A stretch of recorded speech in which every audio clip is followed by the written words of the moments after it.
जी बिल्कुल, थाना सीतलमाड़ी में मौजूद हैं और हमारे साथ एएसपी अनंत जम्मू साहब मौजूद हैं। इनसे बात करते हैं। मैडम, क्राइम की रेशियो जो दिन ब दिन बढ़ती जा रही है, क्या समझती हैं कि जो मुजरिम हैं, क्या वो ज़हीन होते जा रहे हैं या पुलिस जो है वो नाकाम होती जा रही है? क्या कहेंगी इस हवाले से, क्राइम की रेशियो दिन ब दिन बढ़ती जा रही है? जी, बिस्मिल्लाहिर्रहमानिर्रहीम। क्राइम की अगर सिचुएशन बढ़ रही है, क्राइम हमारा बढ़ तो साथ में हम क्राइम जो कर रहे हैं उनको भी पकड़ रहे हैं। आज भी हमारी प्रेस कॉन्फ्रेंस है, उसमें हमने 2 करोड़ की रिकवरी की है। जो डकैती में मुलविस मुल्ज़िमान थे, हमने उन पाँचों के पाँचों मुल्ज़िमान को पकड़ लिया है। इससे 2 दिन पहले भी हमारी जो है वो बाइक थेफ्ट में, बाइक स्नैचिंग में जो मुल्ज़िमान थे, वो 4 मुल्ज़िमान को हमने पकड़ा था। एक और एक्स्ट्रा गैंग हमने जो पकड़ा है, उसमें मज़ीद 3 लोग शामिल हैं। तो रिकवरी भी साथ-साथ हो रही है, उसमें भी हमारी 1 करोड़ की रिकवरी थी। आज जो हमने गैंग पकड़ा है, जो डकैती में इन्वॉल्व्ड है और मर्डर्स मर्डर्स भी हैं उसमें, उनकी डकैती विद मर्डर हैं, उसमें भी 2 करोड़ की हमने रिकवरी की है। तो अगर क्राइम हो रहा है, तो पुलिस जो है ना, उनकी प्रिवेंशन के लिए और उनकी डिटेक्शन के लिए जो है ना, भरपूर काम कर रही है। मैडम, पुलिस अपना काम कर रही है, क्राइम के रेशियो को कंट्रोल भी कर रही है, लेकिन जो क्राइम है वो कंट्रोल हो नहीं पा रहा है, इसकी असल वजह क्या है? देखें, आपके पास माशरे में, सोसाइटी में बहुत सारे रीज़न्स हैं जिसकी वजह से क्राइम होता है। सबसे जो मेन आपका जो रीज़न होता है वो होता है इकोनॉमिक। अगर क्रंच आ जाए, इकोनॉमिक डाउनफॉल हो, लोगों को मौके ना मिल रहे हों जॉब्स के, आपस में सोशल जब पॉवर्टी आती है, गरीबी होती है, तो लोग फिर इस तरफ नेगेटिव साइड के ऊपर जाते हैं। साथ में रिहैबिलिटेशन भी इम्पोर्टेंट है। हम लोग क्राइम को तो डिटेक्ट कर लेते हैं, हम पकड़ भी लेते हैं, लेकिन उनकी जो साइकोलॉजिकल रिहैबिलिटेशन है उसके ऊपर हमारा काम कम होता है। तो हमारे सीपीओ साहब मुल्तान ने बड़ा ज़बरदस्त इनिशिएटिव लिया कि हमने यहाँ पे रिहैबिलिटेशन सेंटर भी बना रहे हैं, कि जो लोग हम पकड़ते हैं और हमें लगता है कि ये यूथफुल हैं, ये कुछ आगे जाके अच्छा काम कर सकते हैं, तो हम उनको स्किल भी प्रोवाइड कर रहे हैं कि ताकि आगे जाके वो हमारे सोसाइटी में जब वापस जाएँ, तो उनके पास कोई हुनर मौजूद हो और वो कुछ अच्छा काम आगे सोसाइटी में कर सकें, एक पॉजिटिव चेंज है हमारी सोसाइटी में ला सकें। मैडम, डकैती की वारदातें हैं जो वो दिन ब दिन बढ़ती जा रही हैं। शहरी जो है अपने बचाव के लिए अपनी मदद आपके तहत मज़ामत के तौर पर जो है वो कत्ल भी हो जाते हैं, कुछ डाकू हलाक हो जाते हैं। इस तरह के जो क्राइम है, इनको किस तरह कंट्रोल किया? इस तरीके से हमने क्राइम कंट्रोल के हमने काफ़ी सारे डकाए ऑपरेशन भी लगाए हैं। उसके अंदर हम अपना ही पुलिस जो है वो ट्रैकर्स लगाती है। अगर वो कोई चोर पकड़ लेता है या जो भी मुलव्विस हैं रॉबरीज़ के अंदर, तो उसको हम थ्रू दैट ट्रैकर हम उसको ट्रेस कर लेते हैं और फिर हम उन मुल्ज़िमान के ऊपर कार्रवाई करते हैं। उनको ऑन द स्पॉट पकड़ के बाइक्स भी रिकवर करवाते हैं। उनसे जो कैश, नकदी जो उन्होंने दूसरों से लिए होते हैं, छीना होता है ड्यूरिंग वारदात, हम वो भी रिकवर करवा लेते हैं। मैडम, जदीद टेक्नोलॉजी पुलिस के पास आ चुकी है, उसके क्या असरात मुरतब हो रहे हैं कारकर्दगी पे? जी, बहुत अच्छा सवाल है आपका। जो जदीद टेक्नोलॉजी है, उससे हमें बहुत ज़्यादा हेल्प मिली है। जहाँ पर भी सीसीटीवी फुटेज मौजूद है, उससे हमारी जो क्राइम प्रिवेंशन अगर या डिटेक्शन पहले हफ्तों में होती थी, तो हम विदिन अ डे हम वो बंदों को जो है उनसे मैच करते हैं कि पुराने बंदे ये वारदाती था कि नहीं था, इसका पहले ट्रैक रिकॉर्ड था कि नहीं था। तो सीसीटीवी फुटेज हमारी जो सीआरओ है टीम, वो इतना अच्छा काम कर रही है कि हमने विदिन मतलब हमने जो लास्ट टाइम हमने मर्डर ट्रेस किया था, ब्लाइंड मर्डर, वो हमने विदिन 3 आवर्स ट्रेस किया था।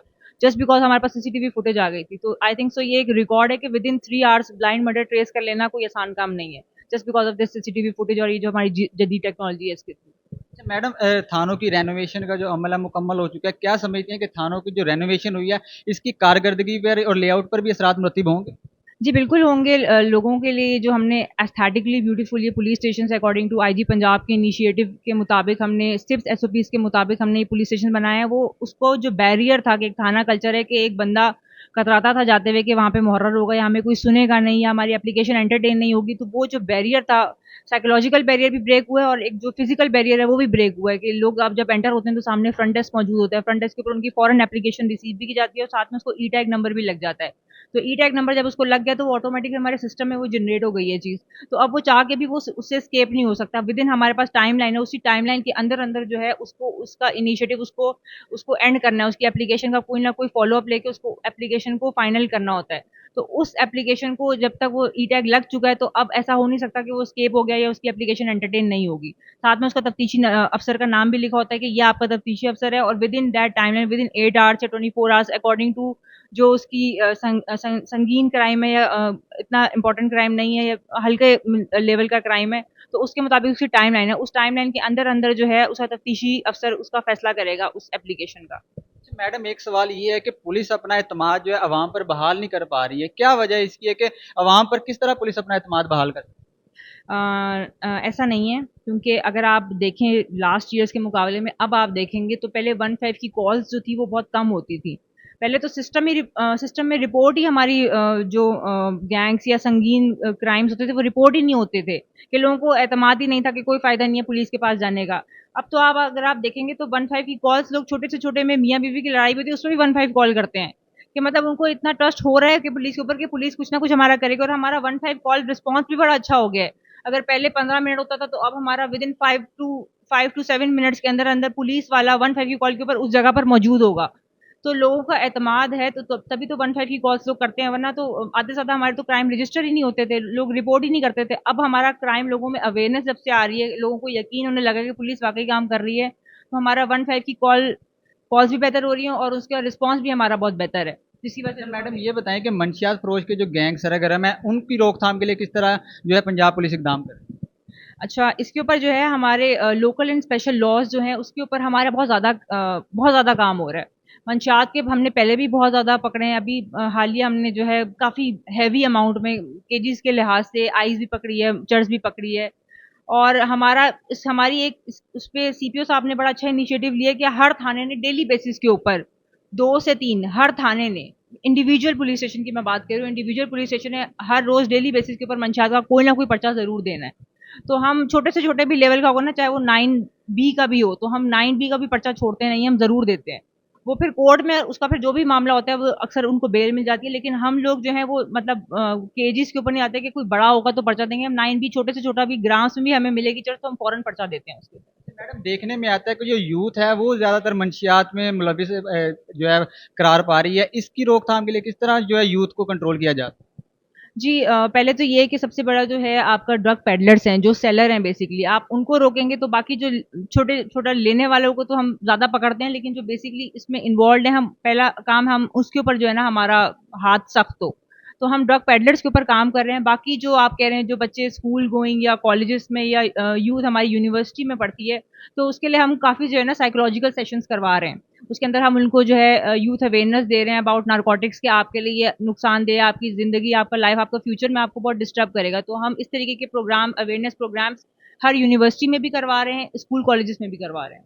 मैडम जो क्राइम की रेशो को कंट्रोल करने के लिए शहरियों को क्या मैसेज देना चाहेंगे? कुछ जगह ऐसी होती हैं जहाँ का पुलिस का पहुंचना नामुमकिन होता है, तो वहां पर शहरियों को क्या मैसेज देंगे, किस तरह क्राइम की रोकथाम की जाए? अच्छा, इसके ना हमारे पास बहुत सारे प्लेटफॉर्म्स पंजाब पुलिस ने खोल दिए हुए हैं कि अब हर शहरी को, चाहे वो अर्बन हो चाहे वो रूरल हो, उसको एक्सेस हासिल है।